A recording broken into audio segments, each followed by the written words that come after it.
Kathryn, things are going good for you, and you're on the cover of TV Guide. That's fantastic right there. The show's finally arrived. And yeah, and the show now has been picked up for a 4th season. It was just announced. You know, I just heard it backstage. That's how fresh the news is. Really? Yes. Wow. So I guess I can spring the new we're patio on the cutting furniture.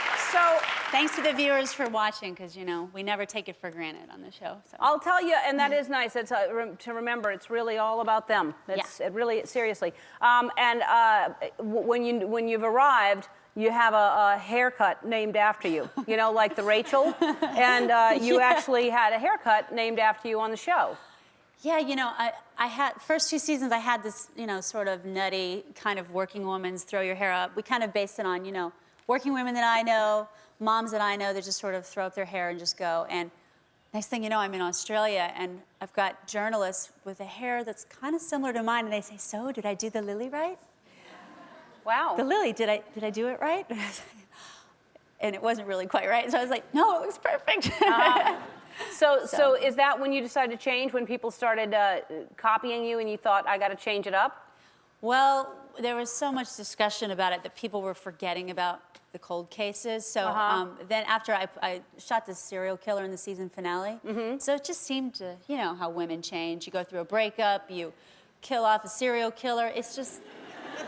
Women evolve. It's time to let your hair down. Yeah, let's just change it up. So now people seem to like it. There was a poll. TV Guide says your hair down got 68% approval compared to 32% who prefer it up. So that's a big. I had no idea about this until just backstage. Right, and I don't know. I didn't get to vote. So, but I will vote, and I'll say down. Okay. Do you like it down better? Both ways. Is it easier to have it done like that for the show, so you have to worry about it less?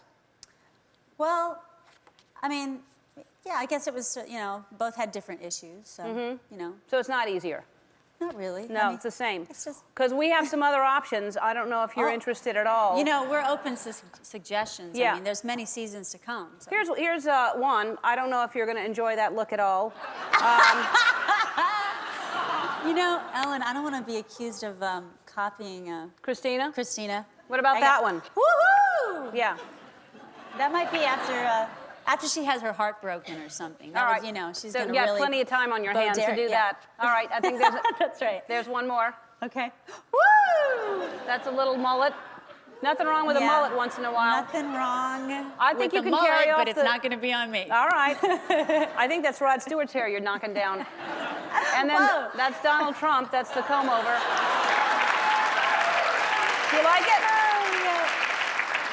You know, you have to have a lot of presence to pull that off. I mean, Donald, I'm not the Donald, you know. No, it's hard to pull that off, and yet he does. He does. Somehow. He has these stunning wives, Yeah, too. He's on tomorrow, I believe he's on the show. Really? And you and I both lived in Texas. You moved from what part? Where are you? Dallas area. Dallas area. Yeah. Atlanta, Texas. Smaller town. Just for a little while. I only lived there for a few years. Okay. But now, did you find it hard to leave Texas? Well, both of my parents are Southern, but you know, we lived there till I was about in 4th grade, but you know, there's certain things like there's the food, you know, football is a religion, you know, like my brother, to this day, I mean, he's 40 years old, and to this day, he still signs every letter to me with a Dallas Cowboy football helmet drawn next to it. Wow. And then, of course, I know, he really thought he would be a Dallas Cowboy one day, and after that episode of The Love Boat, when remember the Dallas Cowboy cheerleaders were on the Love Boat? Do I? Yeah. And it was like a light bulb went off in my head, and I was like, that is it. That's what I'm going to do. And so when we moved, it's like, you know, next thing you know, I was getting an education, and, you know, now I'm a Philadelphia homicide working woman, cold case detective. So your dream was to be a Dallas Cowboy cheerleader? It was shattered. As all of us, I think, have dreamed of.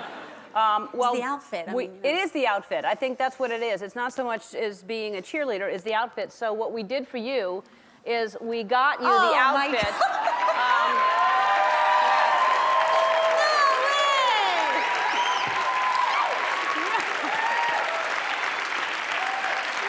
Ellen. So what we'd like you to do... My brother's going to be so happy now. You know? Yeah. He's going to say, now I can really be We have these are mine, so be careful with them. So why don't you, if you want, go backstage, and if you feel like putting it on and sharing it with us at the end of the show, you can come out, and we would love to see you.